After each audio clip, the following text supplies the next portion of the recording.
Mike Paget is a consultant to schools throughout North America in order to help them teach challenging students with severe emotional behavioral problems. He has worked with ODD, CD, and other special needs students for more than 25 years.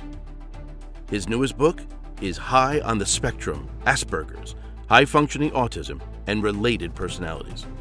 When I first started working as a special education teacher in schools, one of the things that one of my mentors said to me was, in regards to kids identified as emotionally disturbed, that my mentor said, they may be disturbed, they are definitely disturbing. And that comment sort of comes back to me as I think about this discussion on disruptive behavior disorders. There are a lot of challenges that come in the school door. A lot of different personality styles that do require very careful handling. This is one of the unique personality styles that requires extremely careful handling so as not to make matters worse than they already are. The adult is always central cast when it comes to what we do to help kids who have challenges, who don't learn easily and who don't relate easily. But when it comes to disruptive behavior disorders, the adult is also central cast when it comes to being a catalyst for some of the challenges that these kids bring to the table. They are quite willing to engage in some very complicated interactions with us. What I've learned is if you focus on one student, if you make a list of things that you want to apply to that one student, you're quite likely to apply that same list to other kids that you're working with, because you'll find that the techniques that you're using seem to have value for more than one type of child.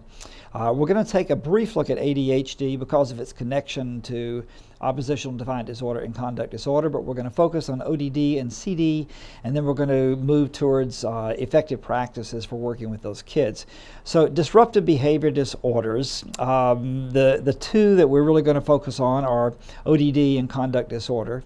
And I'm not sure what your thoughts are when you hear those terms, but what I know is we often think that these kids are volitional, that they are doing these things on purpose, because they do in fact seem to be very much in control of what they're doing. And I would go on to say that they are pretty much in control of what they're doing.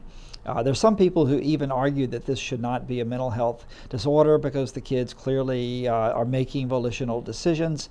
My response to that would be that these personality styles are so entrenched and so persistent, and they have such a negative impact on the success of the kids' lives, that we have to take them on and we have to be willing to work with them, and we have to have hope that we're going to make changes for their future so that they have a better future.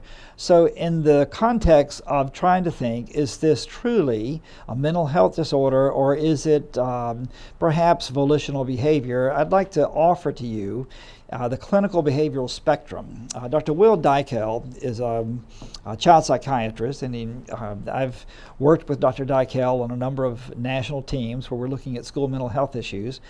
He has a terrific book called The Teacher's Guide to Student Mental Health. And he has conceptualized the spectrum to sort of address the tension between whether something is clearly chosen or is perhaps less under the control of the student. And if you take a look at the spectrum, on the far left you see the heading of behavioral, and this would be the area where the topics we're looking at, we think of the student as intentionally displaying antisocial behavior or predatory behavior in the case of conduct disorder, and showing a lack of remorse. So those seem to be learned behaviors or behaviors that are fully under the control of the student. Swing to the far right of that scale where the heading is clinical, and I have a few examples there. ADHD, autism spectrum disorders, mood disorders, and anxiety. And all of those seem to be pretty comfortably judged to be clinical issues that have their roots in genetics and in neurochemistry, as well as in life experiences. So some kids are clearly on one end and some are clearly on the other, but the majority really are a mix of the two. On the left-hand side, predominantly behavioral would mean that there are kids who have learned a lot of behavior. They are fairly volitional and fairly in control, but they still can have components from the clinical side as well. On the right-hand side, kids who are predominantly clinical, but can still have components from the behavioral side as well. And in the very center, we have sort of the mixed part of this clinical behavioral spectrum.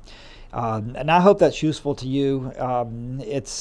it's interesting to me to try to conceptualize the question about whether things are volitional with kids. So let's take a look at some of the risk factors that shape these students to become the way they are, to be disruptive and defiant and sometimes willing to harm others.